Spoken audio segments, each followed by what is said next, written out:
9 tahun terakhir ini, kita menghadapi situasi yang sulit. Kondisi ekonomi dan kesejahteraan rakyat semakin menurun. Penghasilan dan daya beli juga menurun. Kemiskinan dan pengangguran meningkat. Utang semakin meroket. Pembangunan manusia diabaikan, juga lingkungan. Sementara itu, di mana-mana terjadi ketidakadilan yang menjadi sumber utama dari semua permasalahan. Dan pertumbuhan ekonomi selama 7 kuartal terakhir sejak akhir 2021 secara konsisten berada di atas 5%. Tingkat pengangguran berhasil diturunkan dari 6,26% pada Februari 2021 menjadi 5,45% pada Februari 2023. Sementara tingkat kemiskinan juga terus menurun menjadi 9,36% pada Maret 2023. Begitu juga dengan kemiskinan ekstrim yang turun dari 2,04% pada Maret 2022 menjadi 1,12% pada Maret 2023. Pemulihan ekonomi yang cepat dan kuat telah membawa Indonesia naik kelas, masuk kembali ke dalam kelompok negara berpendapatan menengah atas di tahun 2022. Rasio utang Indonesia juga salah satu yang paling rendah di antara kelompok negara G20 dan ASEAN, bahkan sudah menurun dari 40,7% PDB di tahun 2021 menjadi 37,8% per Juli 2023. Sebagai perbandingan, rasio utang Malaysia saat ini berada di tingkat 66,3% PDB, Tiongkok 77,1% dan India 83,1%.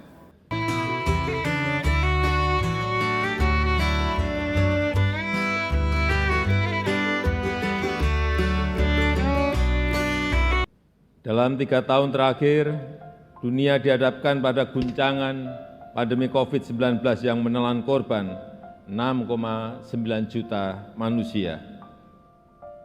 Alhamdulillah, negara kita Indonesia telah berhasil mengatasi tantangan besar tersebut akibat pandemi dengan hasil yang sangat baik. Bahkan Indonesia menjadi salah satu negara yang berhasil menangani krisis kesehatan dan memulihkan ekonomi dengan cepat dan baik. Dan pertumbuhan ekonomi selama 7 kuartal terakhir sejak akhir 2021 secara konsisten berada di atas 5%.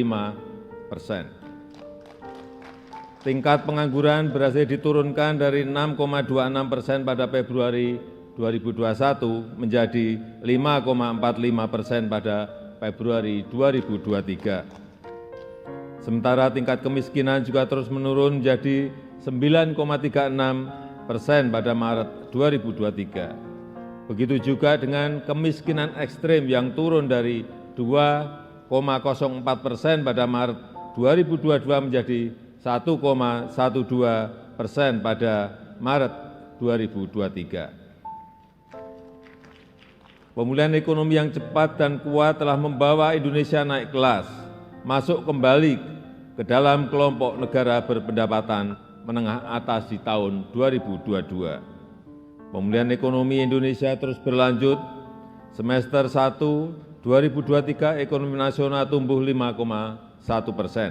Inflasi Indonesia juga semakin terkendali dan mencapai 3,1% sampai dengan Juli 2023. Kebijakan fiskal Indonesia termasuk salah satu yang paling efektif dalam menangani pandemi dan menjaga pertumbuhan ekonomi. Defisit fiskal Indonesia sudah kembali di bawah 3% PDB, 1 tahun lebih cepat dari rencana awal. Rasio utang Indonesia juga salah satu yang paling rendah di antara kelompok negara G20 dan ASEAN, bahkan sudah menurun dari 40,7% PDB di tahun 2021 menjadi 37,8% per Juli 2023. Sebagai perbandingan, rasio utang Malaysia saat ini berada di tingkat 66,3% PDB, Tiongkok 77,1% dan India 83,1%. Hadirin yang saya hormati, saudara-saudara sebangsa dan setanah air, sidang dewan yang kami muliakan. Kita menyaksikan perubahan lanskap global yang sangat cepat, khususnya karena pergeseran geopolitik. Fragmentasi global menciptakan disrupsi rantai pasok yang meningkatkan risiko pangan, risiko krisis pangan, energi, serta keuangan dunia. Konstelasi global harus disikapi dengan strategi kebijakan yang jitu dan antisipatif. Kebijakan ekonomi dan fiskal harus mampu mentransformasi ekonomi untuk menghadapi tantangan hari ini dan hari depan. Ketahanan pangan dan energi serta transformasi manufaktur menjadi sangat penting. Di sisi lain, industri pertahanan harus dibangun secara kompetitif untuk menjawab kebutuhan pertahanan keamanan Indonesia. Dunia juga dihadapkan pada potensi krisis akibat perubahan iklim. Transisi penggunaan energi hijau perlu dilaksanakan secara progresif, namun tetap adil dan terjangkau. Potensi nilai ekonomi hayati Indonesia harus kita manfaatkan sebagai faktor penting dalam mengembangkan dan meningkatkan investasi hijau di dalam negeri.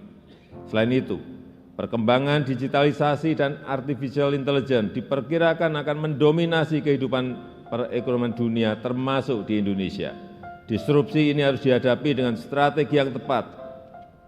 Pembangunan kualitas sumber daya manusia, infrastruktur fisik dan non-fisik terkait dengan teknologi informasi harus ditingkatkan. Struktur penduduk muda akibat bonus demografi kita manfaatkan secara maksimal. Transformasi ekonomi terus dilanjutkan untuk meningkatkan daya tarik investasi dan pembukaan lapangan kerja yang layak secara masif. Partisipasi Indonesia dalam rantai pasok global khususnya pada sektor berteknologi tinggi dan ramah lingkungan harus terus kita dorong. Perbaikan kualitas sumber daya manusia menjadi faktor utama transformasi ekonomi.